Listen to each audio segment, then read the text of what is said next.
that a scam? I can't, I should probably watch that Tom 20 Magic video.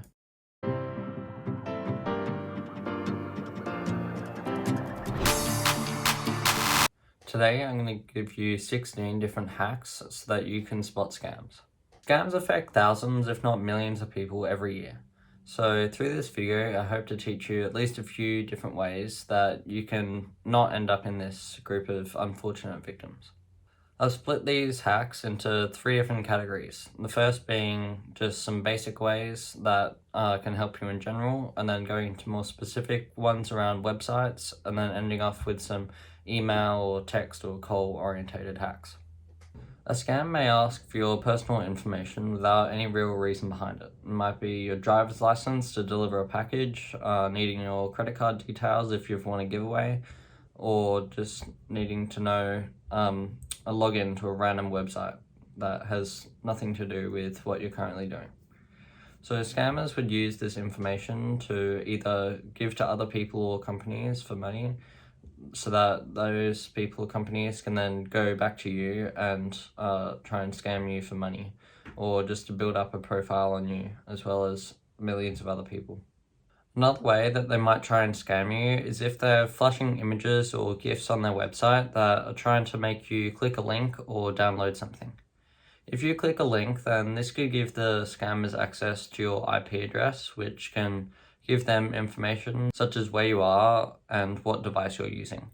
If you download something from a scammer's website, this would most likely be a virus, which can do a multiple number of things. It could lock you out of your computer or capture your keystrokes so that they know your passwords, or it could even record you. One of the more obvious tells of a scammer is if they try and get you to pay in either cash, gift cards, or crypto. This is just because the scammers want a way that they can get paid without an easy way to track them down. Some scams can be deals that are too good to be true. So that might be 50% off or possibly more than that. It could be buy one, get one free for a really expensive object, or it could be a giveaway where all you need to do is pay $30 for the shipping fee. So scammers would do this to reel you in with no intent to actually go through with their part of the deal. So they would just take your money and then be off on their way. Scammers usually want to get through as many victims as possible so that they can make as much money in as little as time as possible.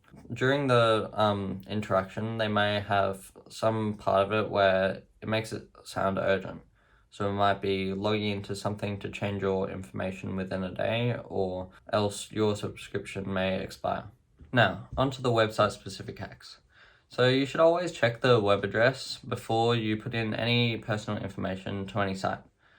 So firstly, you would want to check if the website address is secure, and you can see on screen what that looks like for a website to be secure. And you should also check the web address to see if it's the right spelling. Sometimes scammers may change a few letters around to make you think that it's the real site, and then once you put your personal information in, the screen won't change for you, but that will send the information off to the scammers to be able to use. A more obvious way to see if a website is not the official one or not is to look at the basic functionality of it. So if you click on something that's meant to take you to another page, but instead it does nothing, then it may be a scamming website, because the scammers may have to change the websites regularly so that they can't be tracked, and that may mean that they don't have enough time to set up the full functionality of the site. While you're on a website, you may get an ad or pop-up that tells you that you need to update or upgrade a version of Java or Adobe Flash, for example. Even if the website itself is secure, this ad may require you to go onto a different website to download that new version. But this will most likely be a scamming website, and by downloading that, you may be downloading a virus. To finish off, I'd like to go through a few hacks around emails, phone calls, and text messages. One of the most obvious ways to spot a scam email or text message is if you're getting that from an email or phone number that you haven't seen before. So sometimes scammers will try and send these messages at the same time as some world event. So they might send you a link to a fake distress website if there's currently a war happening near your country or in your country. And the hardest time to tell if a message or email is a scam or not is if they somehow coincidentally time it with something that you're already expecting.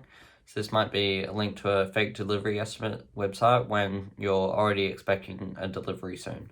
Similar to this, you may get a phone call or text message trying to get you to pay an unpaid bill.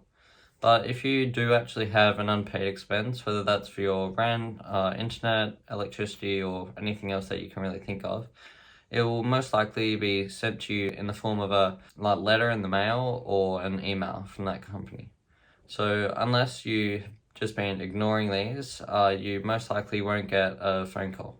Similar to a misspelled website URL, a misspelled email or the email in a different format to the real one may be a scam. For example, Netflix might have their customer support email as customer.support@netflix.com, but a scammer may flip this to netflix@customersupport.com. This is a method that scammers may use to try and abuse our busy lives where we just quickly read over things without taking much of the information in. As I've been saying, you shouldn't click a link before you know where it's going to take you. So in an email, a scammer may set out their message telling you to click a link, and that will take you to the website where you have to fill out some personal information. And this is different to a normal email where the company will probably tell you just to log into the website on your own through whatever browser you have, and then they'll tell you the next steps after that. This one may apply to websites as well, but in emails, make sure you're aware of any spelling or grammatical mistakes. If you see lots of them, then it might be a sign that a scammer sent the email. This is just because, as the facts say, I'm not trying to be racist, but most scams originate from Southern Asia, meaning that the people who sent them may not be fluent in English. So this may be a way to figure out that it is a scam. Another more obvious hack is the formatting of the email. So most people don't change the formatting settings, whether that's the font size or font type. So if you see any tiny letters in a font that you've never seen, then it may be a sign that it's a scam. So this would probably be due to scammers using a general document to keep all of their different scams on, and this document may be set in that other font. So once they copy and paste all the information over, the font stays with. When a scammer calls you, they will probably just want to agree with what you're saying and answer questions in a way that they think you think they should. So if they are speaking off the cuff, then they may tell you contradicting information or try and avoid certain questions.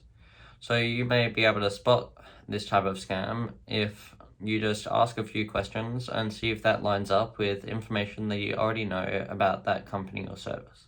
This last method is probably the least commonly used, but it's also the hardest to spot. So it's called spoofing, where the scammer imitates someone else. They may be able to send you a message using someone else's phone number.